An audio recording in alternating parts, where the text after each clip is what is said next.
Thank you for tuning in. In today's Real Estate Facts, we're going to take a look at what is an HOA. If you're getting ready to buy a home right now, you're going to want to know what an HOA is and if the home that you want is in one.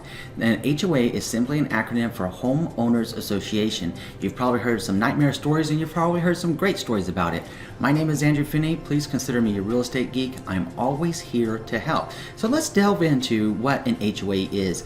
The purpose of an HOA is to provide covenants, codes, and restrictions, which in an acronym form is CCRS.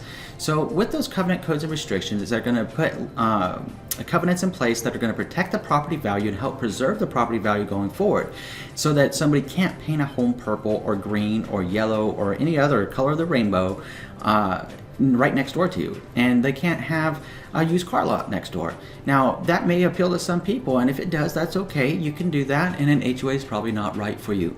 A lot of common questions that come up about an HOA is, are they going to tell me what I can and can't do with my house? Well, it depends on what you want to do with your house. If you're talking about changing out the landscaping, probably not going to be too much of a problem if it's on a single family home, so long as you're not trying to put in some type of tree that's going to cause damage to the community. So there's a lot of different things to consider with an HOA. Whenever you get ready to really put rubber to the road in your home shopping adventure, essentially, you're going to want to talk to your local real estate agent and ask them what homes are in HOAs. We can easily, as agents, restrict the homes that you see. If you do not want an HOA, we can remove all the homes that are in an HOA, so you don't have that option. Or if you are insistent that you want a home in an HOA community, we can actually ensure that the home is also in an HOA community with a couple of really quick things that we can do in the multiple listing service to help you with that. So how often are HOA fees increased? And that's a great question. What you're going to want to do is ask your local real estate agent, and if your local real estate agent has earned the designation as an accredited buyer's representative, or ABR, or a certified residential specialist, which is really the biggest designation a residential agent can get, which is denoted as a CRS, then they're going to be happy to call the listing agent or the management company directly and ask them for a history of price increases in the HOA community. I've seen HOAs as low as $10 a month, and I've also seen them as high as $500 to $600 a month. So it really depends on where you're buying and what kind of property type you're buying. Now, if you're buying a single family home, they're not going to normally be quite as high as if you're buying a condominium or a townhome. And the reason being is simple. If you're buying a condominium or townhome, they're going to be a little bit higher because they need more money in their reserve account just in case the roof goes out on one of those properties. Over time, roofs need to be replaced, and that reserve account from those HOA dues are going to be what pays for the roof on a condominium or townhome. So consider that carefully, and also ask about any special assessments. A special assessment within an HOA community is something that if they have a planned project, let's say there's no gates on the community that you're living in, and the members of your community have voted, and the vast majority of people, 50, 60, 70%, depending on what the actual covenant is in your specific HOA, to put gates on, then that could be a special assessment that could increase the HOA for a short amount of time for that purpose, because it's a special assessment and it's above and beyond what would be an HOA.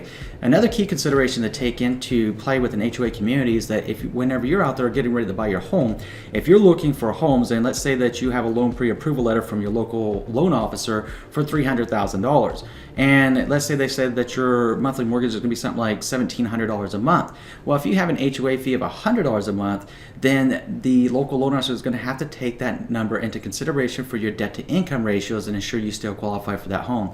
So as you're working with your local loan officer to get your loan pre-approval letter, ask them if they're factoring any extra money on the side, just in case it's an HOA community, if you are keeping all your options open with HOA and non-HOA communities.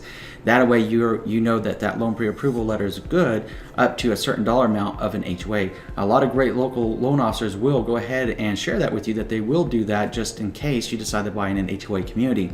If you don't know where to start with a local loan officer, then please contact your local real estate agent and ask them for an introduction to a great local loan officer that can help you and help take the time and answer your questions and explain the process to you, so you have peace of mind and comfort.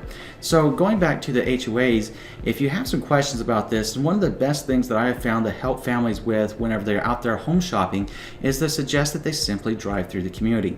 If you go into the community of an HOA and you see what it's all about, see what kind of homes are in the area, see how people are maintaining those homes.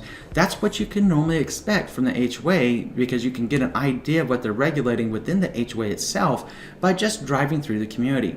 So that's the number one step. The second step is when you actually decide to move forward with the purchase of your home that's in an HOA community, you're going to have your buyer agent is going to work with the listing agent and get a copy of the CCNRs. Again, a CCNR is simply an acronym for covenants, codes, and restrictions. So they're going to get you a copy of those. In many cases across the United States, you're going to have a minimum of 5 days to review the CCNRs and make sure that you're in complete agreement. You can back out of the contract if necessary once you receive those CCNRs if you are not in agreement.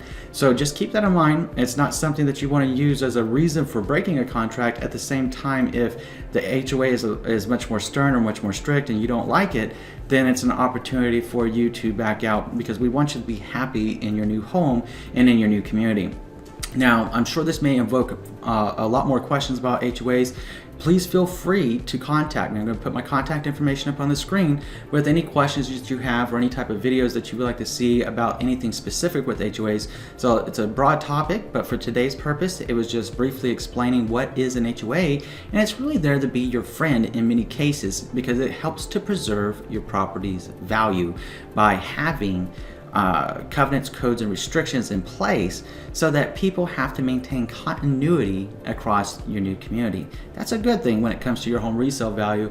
And even if you intend to live in your home forever, most people will end up moving within anywhere between 3 years and 10 years. So it's important to always consider that you want a strong resale value when the time comes to put equity into your pocket.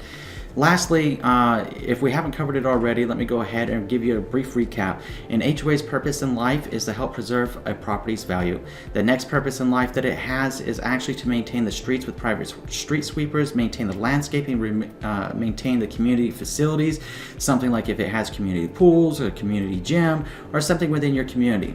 There can be a secondary HOA fee if you reside in a master plan community. So make sure that you're asking those questions if it's a master plan community or if it's simply a planned development. It will differ. If you are living in a master plan community, then the fee that is associated with that goes to maintaining the overall community, whereas a lot of them will also have sub-association fees, which are directly right there for the community that your house resides in, for their streets and their parks and their walkways. So I hope this has been helpful to you. Let me know in the comment section below what you're thinking and what your experiences with HOAs are. As always, I'm happy to hear from you. Let me know what you'd like to see next, and we'll make a video about that. I hope that you've learned something useful, and I'm going to ask you to do 3 things if you have. Number 1, please subscribe to the channel. Number 2, please like the video. And number 3, simply share this video around with someone you know that is going to be able to help. I really appreciate you watching today. I hope you enjoy an amazing day. Thank you. Be